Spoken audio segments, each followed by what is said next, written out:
not sure I'm a leader, or I'm not Mm. a natural leader. What do you say to someone if that's the thought process, if that's the belief? I think it comes down to definition, right? And I think some of us have chosen to define leader in a way.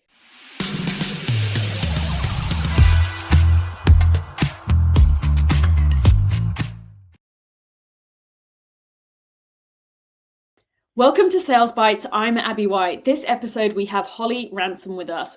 Holly is a leadership expert and also a master questioner. She has interviewed the likes of Sir Richard Branson, Barack Obama, and so many countless other incredible leaders. And she really unpacks what is it that makes a successful leader and really flips on its head a lot of our thoughts and preconceived ideas about leadership. So we're going to get stuck into this conversation. Welcome, Holly.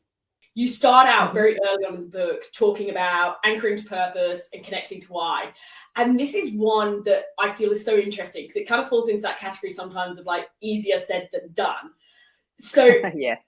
And it's funny because a couple of years ago when Simon Sinek, was going crazy, obviously he's still going crazy, but I got the workbook that you do for that goes alongside his book around connecting to your why and, it starts with why and all the rest of it.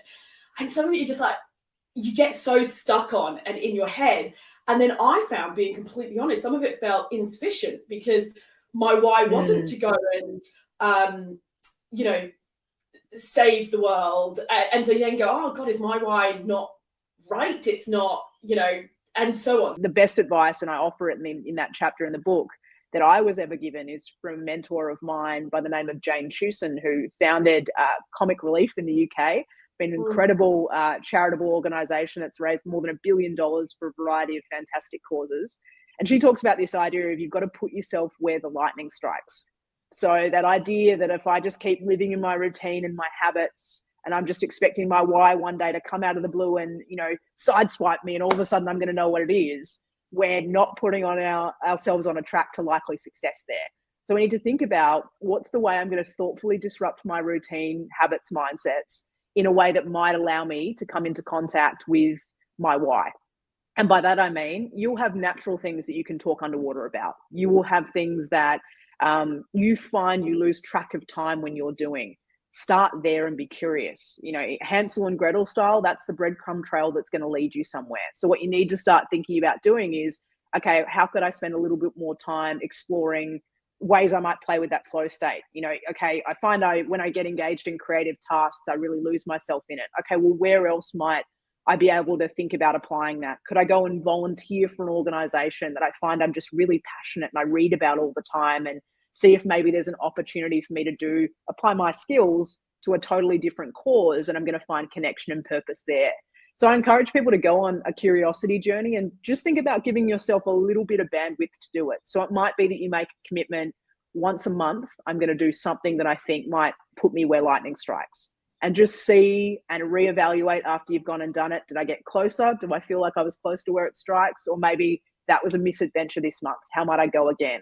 If you're prepared to make that commitment, I haven't met anyone yet that in remaining consistent to that hasn't connected with a deeper purpose over a period of time. Now, there's no magic number for how long that takes, but starting that journey of inquiry is where it begins.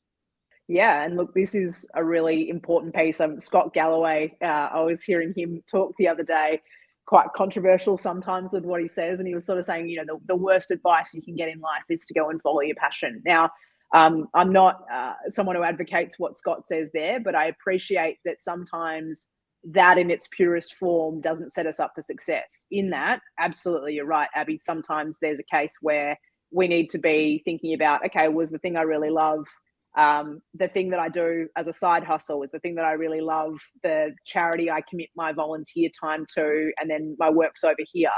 Each of us has to navigate what that looks like for ourselves. And I guess for me, that moves us to a topic I talk about in the book called choice criteria.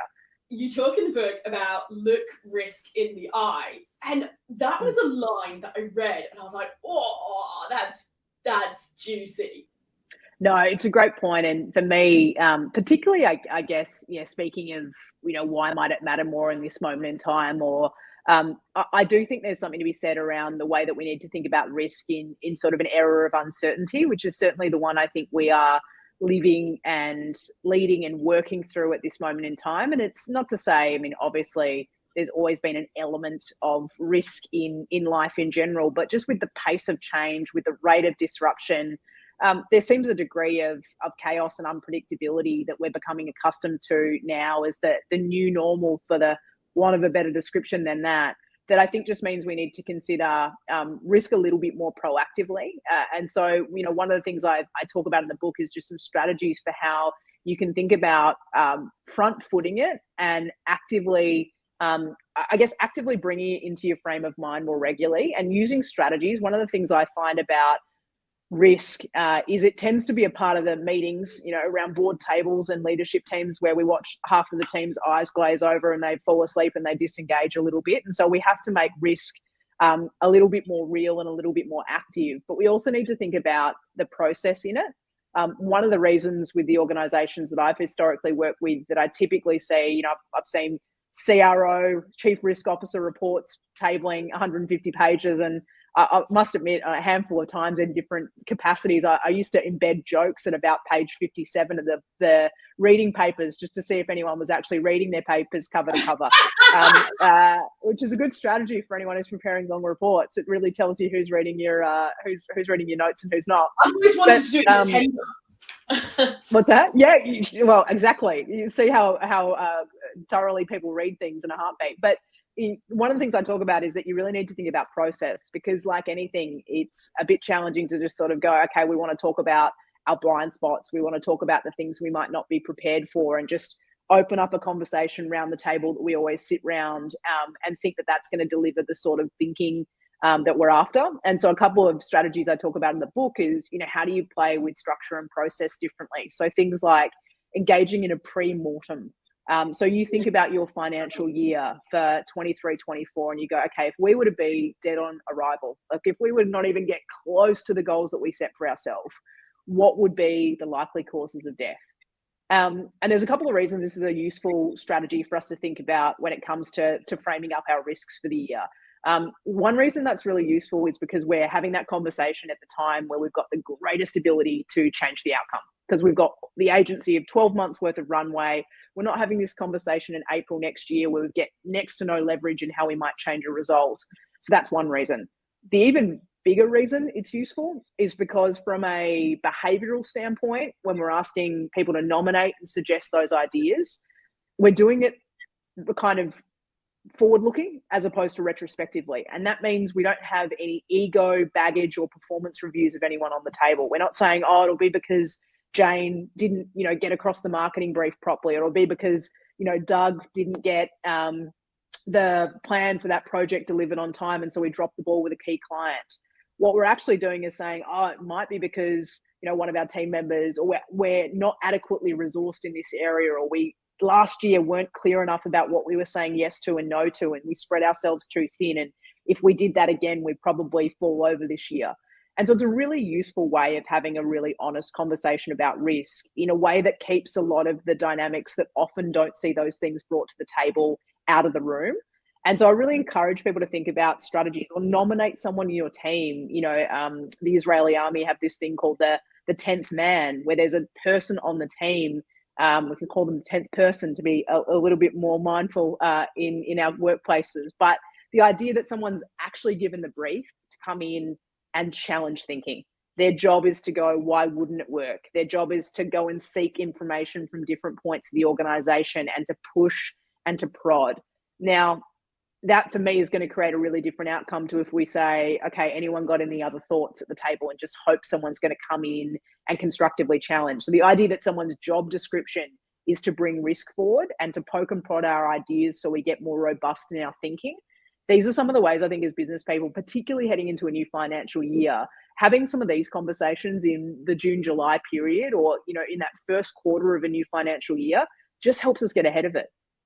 I love that. And that inspired me actually, because we used to do, before campaigns, we used to do like a pre-mortem. Okay, what could not work on this campaign? What could go wrong? What would make us not get an ROI?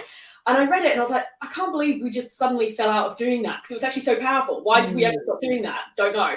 So it was actually an inspiring moment for me, because I was like, oh, we need to put that back in. That was great. And you're right, it's a completely And can I say, I love it in your context too, because that's a great way of constantly testing your assumptions. Like, your market is so dynamic, and so you're having to make decisions on a lot of real-time information, and okay, we think this bet's going to work because we're seeing this trend, and so we're backing it this way. It's a really good way of continually coming back and going, how well were we reading the market and getting and interpreting the information we were receiving? I love that.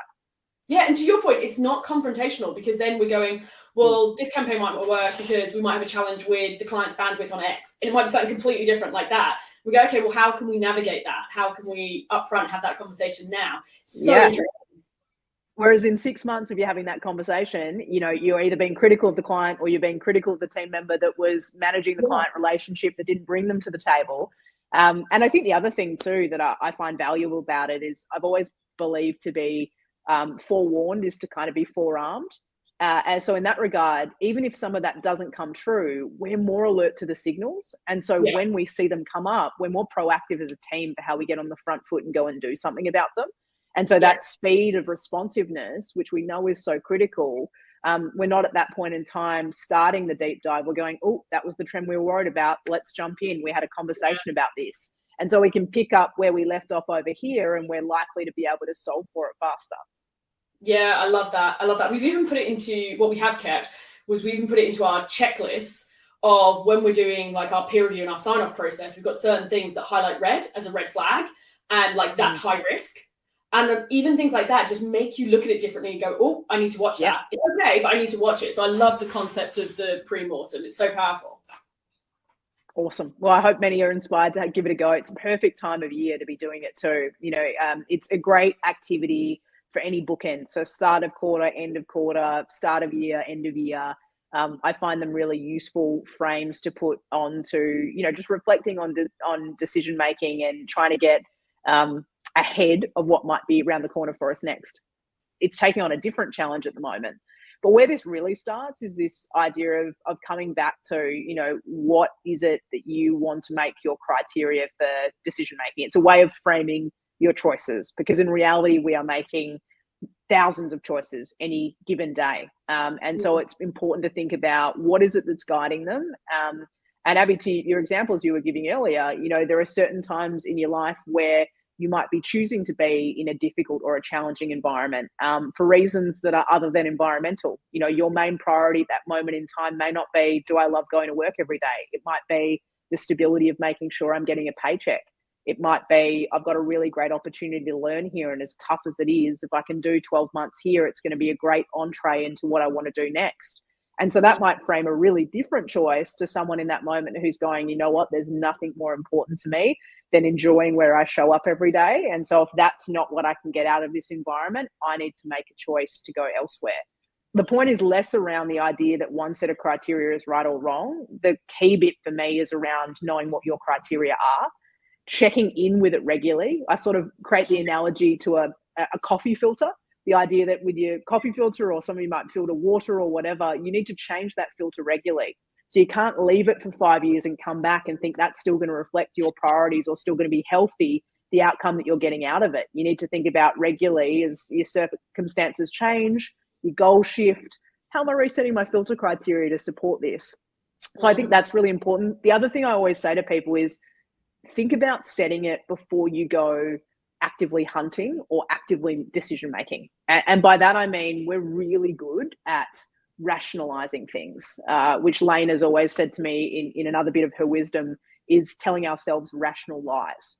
So we are really good at, after the fact, rationalizing, telling ourselves rational lies about why it is that was the right decision, or why we chose to stick it out or to leave, or whatever the choice of outcome might have been.